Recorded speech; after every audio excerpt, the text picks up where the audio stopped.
Kim Jisoo stood at his post outside the diplomatic quarter in Seoul, watching the morning traffic flow past the embassy gates. The autumn sun cast long shadows across the concrete barriers, and he pulled his security jacket tighter against the cool breeze. 3 years had passed since he left the army, but he still kept the same rigid posture that had served him well during his deployments in Afghanistan. The job was simple enough. Check identification cards, monitor the metal detectors, and make sure no unauthorized people entered the diplomatic zone. It was quiet work, much different from his days with the Zaytun division, when every morning brought the possibility of roadside bombs or sniper fire. Here in Seoul, the biggest excitement usually came from lost tourists asking for directions. Jisoo adjusted his name tag and checked his watch. The morning shift would end in a few hours, and he looked forward to going home to his small apartment. His girlfriend Minji worked at a nearby coffee shop, and they planned to have lunch together if her schedule allowed it. Simple pleasures had become more important to him since returning from overseas. A black sedan pulled up to the security checkpoint, its engine purring softly. The car looked expensive, with tinted windows and chrome details that gleamed in the sunlight. Jisoo stepped forward to perform the routine identification check, his clipboard ready. The diplomatic quarter attracted many wealthy visitors, politicians and business leaders, so luxury vehicles were common. The driver stepped out first, a middle-aged man in a crisp business suit. His shoes were polished leather, and his watch caught the light as he moved. Behind him, the rear door opened and Park Dae-ho emerged. Jisoo recognized him immediately from newspaper photos. Park owned one of the largest defense contracting companies in South Korea, with government connections that made him extremely wealthy and powerful. What caught Jisoo's attention next was the large German shepherd that jumped out of the car behind Park. The dog was clearly well-trained, with a thick collar and professional bearing that suggested security or attack training. Its muscles rippled under its dark coat as it stood alert beside its owner. Park looked around the diplomatic quarter with the casual arrogance of someone accustomed to getting his way. His eyes swept over the security setup, the guards, and the building entrances with obvious impatience. When his gaze fell on Jisoo, his expression changed. A look of disgust crossed his face as he noticed Jisoo's name tag and took in his slightly darker skin tone. "Good morning, sir," Jisoo said politely, stepping forward with his identification scanner. "I need to verify your credentials before you can enter the diplomatic zone." Park's face twisted into a sneer. He had built his fortune on military contracts, selling equipment and services to the very soldiers he clearly despised. His success had made him believe he was above the rules that governed ordinary people, especially those he considered beneath his social status. "Get out of my way," Park said loudly, his voice carrying across the security checkpoint. "I don't take orders from foreign trash like you." The words hit Jisoo like a physical blow. He had heard similar insults during his military service, usually from people who had never risked their lives for their country. His jaw tightened, but he maintained his professional composure. Years of military discipline had taught him to control his emotions under pressure. "Sir, I'm required to check everyone's identification," Jisoo replied calmly. "It's standard security protocol for this area." Park's anger seemed to grow at Jisoo's polite persistence. He looked at his dog, then back at Jisoo, and a cruel smile spread across his face. Without warning, he reached down and unclipped the German shepherd's leash, letting the thick leather strap fall to the ground. "Show this mongrel his place," Park commanded, pointing directly at Jisoo. The trained attack dog needed no further instruction. Its muscles tensed as it prepared to spring forward, lips pulling back to reveal sharp white teeth. The animal had been conditioned to respond to such commands with immediate aggression, and it saw Jisoo as a target to be eliminated. Time seemed to slow down as the German shepherd launched itself through the air. Jisoo's combat reflexes honed through countless hours of training, and 3 dangerous deployments kicked in automatically. His body moved before his mind fully processed the threat, muscle memory taking over from conscious thought. The dog was powerful and fast, but Jisoo had faced much worse dangers in the mountains of Afghanistan. Roadside bombs, sniper attacks, and close-quarters combat had prepared him for split-second life-or-death decisions. This was just another threat to be neutralized efficiently and professionally. As the attack unfolded, other security personnel began to react, but they were too far away to intervene immediately. Park stood back with satisfaction, expecting to see Jisoo overwhelmed and humiliated by his trained animal. He had no idea that the quiet security guard he was attacking was a decorated combat veteran with skills far beyond anything he could imagine. The morning that had started so peacefully was about to become something neither man would ever forget. The German Shepherd's powerful body flew through the air toward Jisoo, its teeth bared and ready to attack. Most people would have panicked or tried to run, but Jisoo's military training took control of his movements. His body shifted to the right with smooth, practiced motion, like a dancer avoiding a clumsy partner. The dog landed where Jisoo had been standing just a moment before, its claws scraping against the concrete. Before the animal could turn around for another attack, Jisoo moved behind it with incredible speed. His hands found the precise pressure points on the dog's neck that he had learned during special operations training in Afghanistan. The technique was designed to subdue dangerous animals without causing permanent harm. Jisoo applied just enough pressure to make the German Shepherd go limp and sleepy, like a large puppy ready for a nap. The whole process took less than 5 seconds, and the dog simply lay down on the ground, breathing peacefully but unable to move. Park's mouth fell open in shock. He had expected his trained attack dog to overwhelm the security guard easily. Instead, he watched as Jisoo handled the situation with the calm efficiency of a professional soldier. The expensive suit Park wore suddenly felt less impressive when faced with real skill and training. "What did you do to my dog?" Park shouted, his voice cracking with disbelief. "The animal is unharmed, sir," Jisoo replied, his voice steady and professional. "It will recover completely in about 10 minutes. Park's shock quickly turned to rage. His face grew red as he realized that his plan to humiliate Jisoo had backfired completely. Without thinking clearly, he lunged forward, swinging his fist at Jisoo's face while screaming more racial insults. Jisoo saw the clumsy attack coming from far away. Park moved like someone who had never been in a real fight, throwing wild punches with no technique or training. Jisoo caught Park's wrist in mid-swing, using a simple joint lock that immediately stopped the businessman's movement. The restraint technique caused no injury, but made it impossible for Park to continue his attack. Jisoo applied just enough pressure to control Park's arm without breaking anything. Park found himself unable to move, held in place by what seemed like an iron grip. "Sir, you are under arrest for assault with a dangerous weapon and disturbing the peace," Jisoo announced clearly, his voice carrying across the security checkpoint. Above them, security cameras mounted on tall poles recorded every moment of the encounter. The high-definition footage captured Park's racist comments, his decision to release the attack dog, and Jisoo's professional response to both threats. The cameras also showed how Jisoo used only the minimum force necessary to protect himself and control the situation. Other security guards came running from their posts around the diplomatic quarter. They had heard Park shouting and seen the commotion, but by the time they arrived, everything was already under control.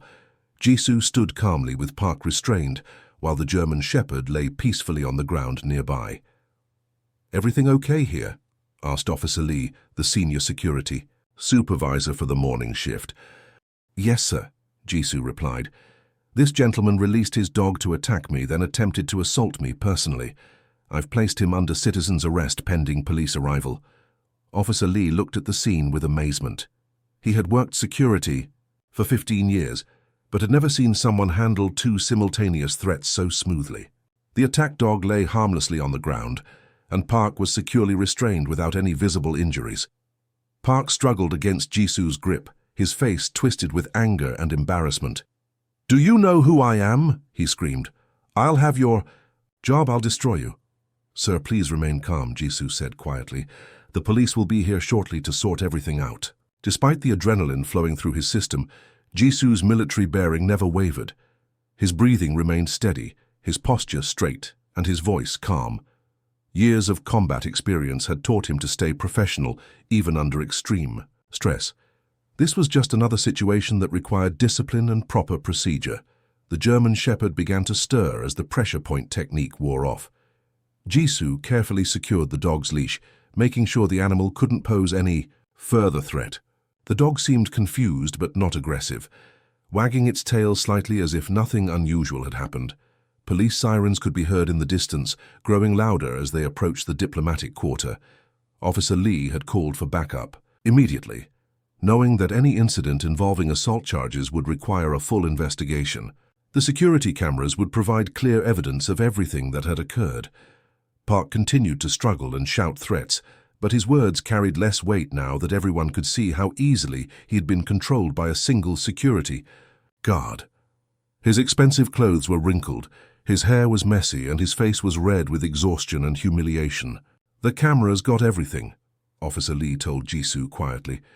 "You followed perfect protocol throughout the entire incident." Jisoo nodded, but remained focused on maintaining control of Park until the police arrived. His military training had prepared him for much worse situations than this, but he knew the real challenge would come later, when lawyers and investigators began asking questions about what had happened at the diplomatic quarter that morning. Detective Lee Min-ho sat at his desk in the Seoul Metropolitan Police Station, surrounded by stacks of paperwork and evidence files. The fluorescent lights hummed overhead as he opened the thick folder containing Kim Jisoo's military service record. What he found inside made him lean back in his chair with surprise. The first page showed Jisoo's basic information, but as Lee turned through the documents, an impressive story emerged.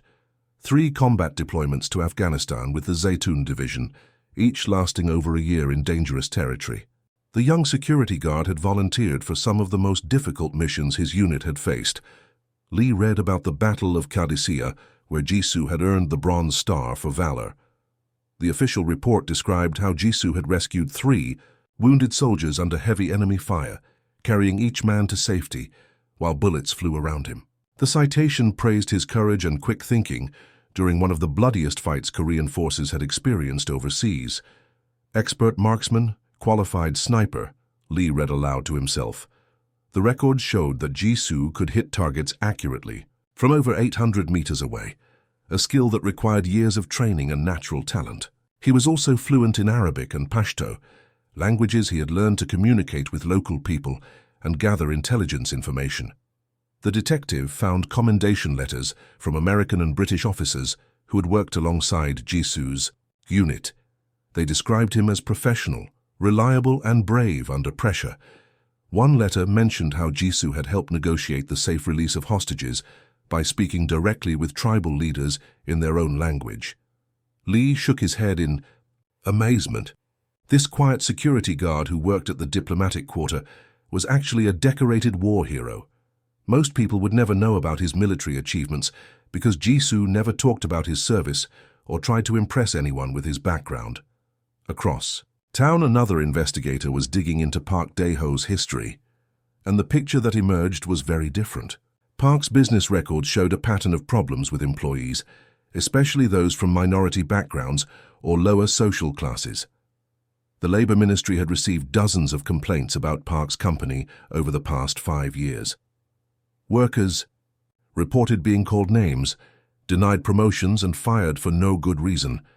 Most of these complaints involved people who looked different from typical Koreans or came from poor families. Park's wealth and political connections had protected him from serious consequences.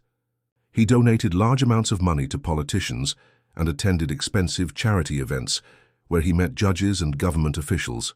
When workers tried to sue him, their cases often disappeared or were settled quietly with small payments and agreements to stay silent. Detective Lee found records of 3 previous incidents where Park had used his attack dog to intimidate people. A food delivery worker, a parking attendant, and a janitor at his office building had all reported being threatened by Park and his German Shepherd. Each time, Park's lawyers had made the problems go away with money and legal pressure. The investigation took an important turn when Detective Lee visited the shops and businesses near the diplomatic quarter. He wanted to find witnesses who might have seen what happened between Park and Jisoo that morning. Choi Sun-mi owned a small convenience store just across the street from where the incident occurred. She was a middle-aged woman who had run her shop for over 10 years, serving coffee and snacks to the security guards and embassy workers in the area. "I saw everything through my window," Sunmi told Detective Lee as they sat in her store. "That rich man has been causing trouble in this neighborhood for months." Sunmi explained that Park often came to the diplomatic quarter for business meetings. Each time he would park illegally, block traffic, and treat the local workers with contempt. She had personally seen him yell at street cleaners, delivery drivers, and security guards. "He always calls people names," Sunmi said, her voice growing angry. "He thinks his money makes him better than everyone else. Last month he made a young parking attendant cry because she asked him to move his car. The shopkeeper had kept detailed notes about Park's behavior because she was worried he might eventually hurt someone. Her small notebook contained dates, times, and descriptions of various incidents where Park had been rude or threatening to workers in the area. When I saw him release that big dog this morning, I knew someone was going to get hurt," Sunmi continued. "But I never expected the security guard to handle it so calmly. Most people would have panicked." Detective Lee realized that Sunmi's testimony would be crucial evidence in the case. She was a neutral witness with no connection to either Park or Jisoo, and her detailed records showed a clear pattern of aggressive behavior from Park. Other witnesses came forward as news of the incident spread through the neighborhood. Their taxi driver, 2 restaurant workers, and an elderly man who walked his small dog every morning all reported seeing Park's racist behavior over the past several months. As Detective Lee compiled all the evidence, a clear picture emerged. On one side was Kim Jisoo, a decorated war hero who had served his country with honor and now worked quietly as a security guard. On the other side was Park Dae-ho, a wealthy businessman with a long history of discriminating against and intimidating working people. The security camera footage, witness statements, and background investigations all pointed to the same conclusion. This was not just a simple assault case, but part of a much larger pattern of abuse that had been hidden by money and influence for too long. The security camera footage appeared on social media just 2 days after the incident at the diplomatic quarter. Someone had leaked the video, and within hours it was spreading across every major platform in South Korea. The clear footage showed everything: Park's racist insults, the attack dog being released, and Jisoo's calm, professional response to both threats. Kim Tae-woo, a young college student, was the first to share the video with a simple caption: "This is how a real hero handles bullies." Within an hour, his post had been shared over 1,000 times. By the end of the day, millions of people had watched the footage of the incident. Comments poured in from viewers who were amazed by Jisoo's skills and disgusted by Park's behavior. Many people recognized Park from news stories about his business dealings, and they began sharing their own experiences with his company. Former employees, delivery workers, and contractors all told similar stories of discrimination and abuse. The Korean Veterans Association received the video from dozens of members who wanted to know more about Kim Jisoo. When they looked up his military record, they discovered his impressive service history and decided to take action. The association's president, General Park Young-ho, called an emergency meeting to discuss how they could support their fellow veteran. "This man served our country with honor for over 10 years, General Park announced to the media. "He risked his life in Afghanistan to protect freedom and democracy. Now he's being attacked at home for doing his job professionally." Within 48 hours, veterans groups across the country were organizing support for Jisoo. They shared the video along with information about his military achievements, making sure people understood they were watching a decorated war hero defend himself against a racist attack. More stories about Park Dae-ho began to surface as the video gained attention. A retired Army sergeant named Kim Hyun-woo came forward with a story about how Park had refused to hire veterans at his company, calling them damaged goods who couldn't handle civilian work. Another veteran, Lee Sang-min, described how Park had cancelled a major equipment contract with a veteran-owned business, claiming he didn't trust unstable ex-soldiers with important work. These stories spread quickly through veteran networks and social media groups. Major television news programs picked up the story by the third day. The contrast between the two men became the focus of national attention. Park, a wealthy businessman who had avoided military service through family connections, attacking Jisoo, a decorated combat veteran working an honest job to support himself. News. Anchor Kim Ji-young delivered a powerful commentary during the evening broadcast. We see here the difference between real strength and fake power. One man earned respect through service and sacrifice. The other demands respect through money and intimidation. Parliament member Yoon Jae-hyun watched the news coverage from his office in the National Assembly building. As chairman of the Veterans Affairs Committee, he felt personally responsible for addressing the discrimination that military personnel faced in civilian life. Yoon called a press conference the next morning, standing at a podium surrounded by Korean flags and Veterans Organization banners. Television cameras broadcast his words live across the nation. Kim Ji-soo represents the best of our military service members, Yoon declared. He served multiple combat tours, earned decorations for valor, and returned home to work quietly and professionally. The attack against him is an attack against all who have served our nation.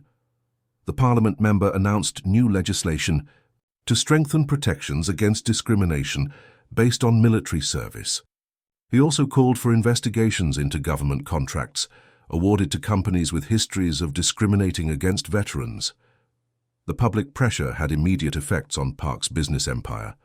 Samsung Electronics was the first major company to cancel contracts with Park's firm, citing incompatible values in a brief statement. Within a week, Hyundai, LG, and 3 other large corporations had followed suit. Park's company stock price dropped by 30% in 5 days of trading. Investors worried that the negative publicity would damage the firm's reputation and lead to more contract cancellations. Several board members began calling for Park to resign as company president. The criminal charges against Park moved forward quickly through the court system. Prosecutor Kim Soo-young announced that Park would face charges of assault with a dangerous weapon, disturbing the peace, and intimidation. The clear video evidence made the case very strong. Park's expensive lawyers tried to argue that he had been acting in self-defense, but the footage clearly showed him initiating the confrontation. They also attempted to claim that releasing the dog was an accident, but witnesses testified that Park had given a clear command for the animal to attack. Meanwhile, Jisoo continued working his security job at the diplomatic quarter, trying to avoid the media attention. Reporters camped outside his apartment building and workplace, hoping to get interviews, but he politely declined to speak publicly about the incident. His colleagues at work treated him with new respect after learning about his military background. Many had no idea that the quiet guard who worked the morning shift was actually a decorated combat veteran with impressive skills and training. The incident had transformed from a simple assault case into a national conversation about respect, discrimination, and the treatment of military veterans. Park's fall from grace happened remarkably quickly, showing how public opinion could change when people saw clear evidence of injustice. The video continued spreading internationally, with news outlets in other countries picking up the story as an example of how social media could expose and punish discriminatory behavior. 6 months after the incident, Kim Ji-soo walked through the same diplomatic quarter where everything had started. The autumn leaves crunched under his feet as he made his morning rounds, checking the security gates and greeting the embassy staff who had come to know him well. The media attention had finally died down, and life had returned to something close to normal. His colleagues at work treated him differently now, but in a good way. They no longer saw him as just another quiet security guard. Officer Lee, his supervisor, often asked for his advice on handling difficult situations. The younger guards looked up to him and wanted to learn from his experience. "Jisoo, can you show me that arm control technique again?" asked Park Min-soo, a new guard who had joined the team just last month. Min-soo was eager to learn proper restraint methods after hearing about how Jisoo had handled the attack dog incident. During lunch breaks, Jisoo would sometimes teach his colleagues basic self-defense moves. He was careful to explain that these techniques should only be used when absolutely necessary, and always with the minimum force required to control a situation. His military training had taught him that real strength came from knowing when not to fight. The Seoul Metropolitan Police had invited Jisoo to help develop their new training program for handling aggressive animals and violent suspects. Captain Kim Jae-won, who ran the police academy, had been impressed by the security footage showing Jisoo's calm, professional response under pressure. "We want our officers to learn this level of control," Captain Kim explained during their first meeting. "Too often, situations escalate because people panic or use too much force. Your approach shows there's a better way." Jisoo spent several weekends at the police academy, teaching officers the non-lethal restraint techniques he had learned during military service. The training sessions were popular, and word spread quickly through the police force about the veteran, who could subdue attackers without causing serious injury. The Korean Veterans Association had established a scholarship fund in Jisoo's name, using donations that poured in after the incident became national news. The fund provided educational support for children of military families, helping them pay for school supplies, tutoring, and college preparation courses. Lee Yeon-hee, whose father had served in the same unit as Jisoo in Afghanistan, was the first student to receive assistance from the scholarship program. She was a bright high school student who wanted to study international relations, but couldn't afford the expensive preparatory courses her classmates were taking. "This scholarship means everything to my family," Yeon-hee's mother told Jisoo when they met at the award ceremony. "My husband was injured during his deployment, and we've struggled financially ever since. Now our daughter has a real chance at university." The scholarship fund grew larger each month as more people learned about veterans, their families, and ordinary citizens who had been moved by Jisoo's story. All contributed what they could.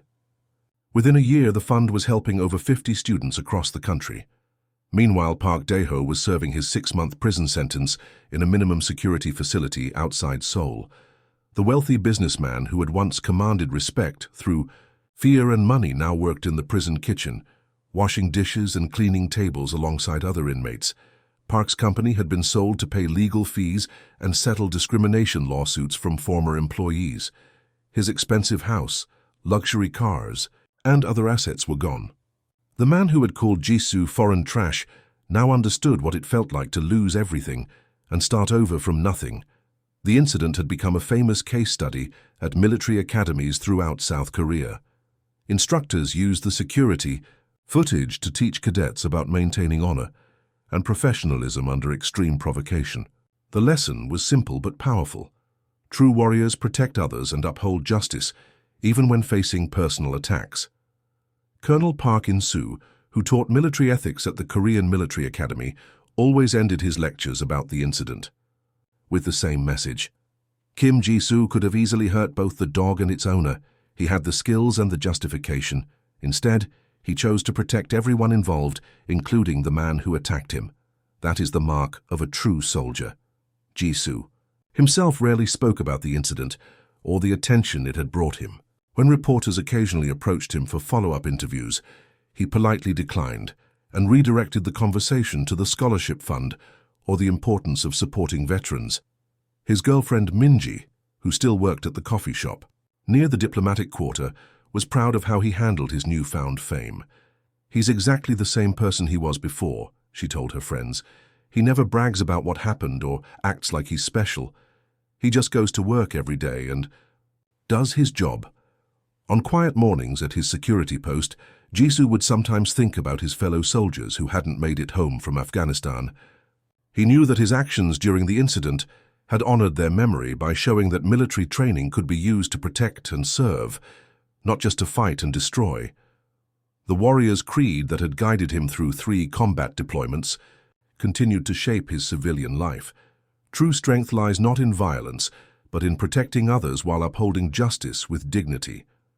It was a lesson that had transformed a simple security incident into a national example of honor, restraint, and the quiet heroism of everyday service.